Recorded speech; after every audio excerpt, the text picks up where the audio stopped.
the How to Stress Like a Genius podcast, a podcast all about social emotional learning for teachers, counselors, administrators, special service providers, and students. I'm Nicole. And I'm Paul. We'll be diving deep into the world of social emotional learning.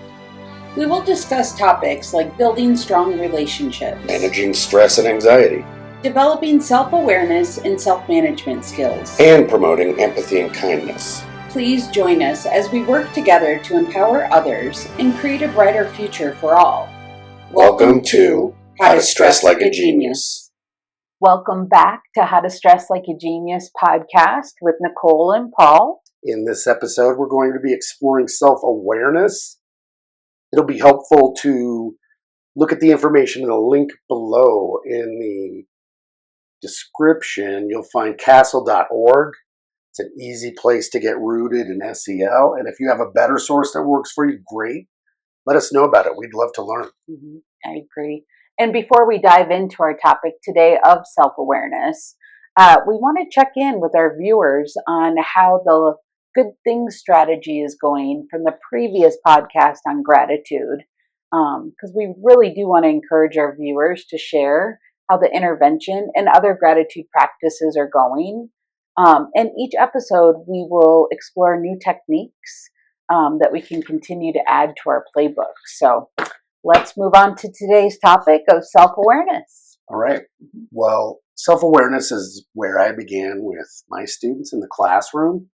We work to define Castle's 5 core competencies and find examples from our own lives. Now, as educators, this competency is really fundamental. We've really got to be self-aware of so much. Yes, I agree. And that's where it's always good to start with a working definition that we will use from castle.org. And they define self-awareness as the abilities to understand one's own emotions, thoughts, and values, and how they influence behaviors across context. This includes capacities to recognize one's strengths and limitations with a well-grounded sense of confidence and purpose. So I always wonder, where do we actually begin with self-awareness? Because there's so much to be aware of. I think of the different dimensions of wellness, how competent we already are with certain things like self-management, communication, healthy relationships, even making good decisions. There are also times that I need to be so self-aware of what my schedule is for the day, as well as what my goals really are. And then going beyond our emotions, thoughts, and values, are we aware of our gaps and limitations? Where are our biases? Are we in crisis? Do we need help, or is this something we can handle with the right tools? So I've experienced times where I didn't know where to go, where to turn. And maybe that's where some of our viewers are right now. I've had that feeling of overwhelm, and change started really with one little step to do something about what I thought needed to change or add or subtract in my own life, as the case were. So here's one suggestion. Think about how you're feeling right now. You've got to be honest, or it doesn't even work. But I kind of imagine a flow chart for self-checks. And when I'm feeling dysregulated, I consider, okay, do I need help? And if the answer is yes, I seek help. When I don't, I self-manage. And I start to see just how connected self-awareness is to the other core competencies. So what can I do to self-manage? Do I know that? Do I need help with that? Whom can I count on for help or advice, or even just to listen? And what's the most responsible course of action I can take right now? What's being asked of me? What can I really do about that? And sometimes we are self-aware that we need something, but we're not quite sure what that is. And here's a suggestion for when that comes up. First, exercise your breathing. That really is a nice cue for self-regulation. 2, hydrate. We all can use hydration, right? 3rd, if you're able to, get up and move. Just add some movement outdoors, preferably if the weather's nice. I mean, today was a beautiful day outside. It was great to get out and move.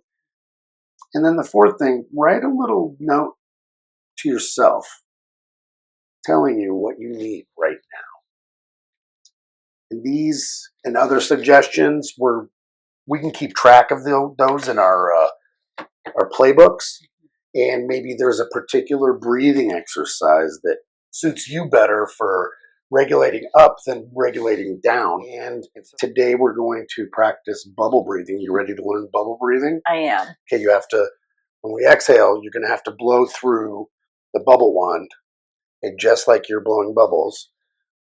But before I do the exercise, I get a good exhale. I understand the directions, and then I do a cycle. Today, let's do just 2 for now, but this is a great one at home. Do this as many cycles as you want. Let's do You're it. going to feel the big exhale, and then I'm going to do an even inhale and an even exhale with pursed lips through my bubble wand. Okay, exhale.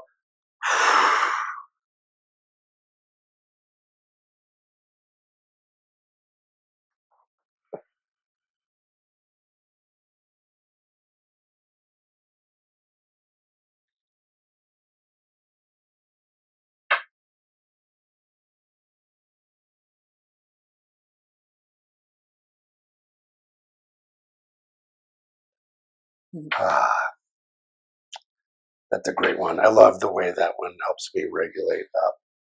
So, keeping track of that in my playbook, what works for different situations, really, I'm helping myself by knowing in the future how I can cope with difficult situations. And as we become more aware of ourselves, we're going to keep track in our playbooks. That sounds great. And that's why we recommend to our viewers to check out castle.org to learn more about the 5 core competencies as a part of their own practice. But for now, if you're starting your own playbook, a great place to start with self-awareness is by reflecting and journaling. So if I'm new to building tools in my playbook, here is a brand new playbook, which is simply a notebook, right?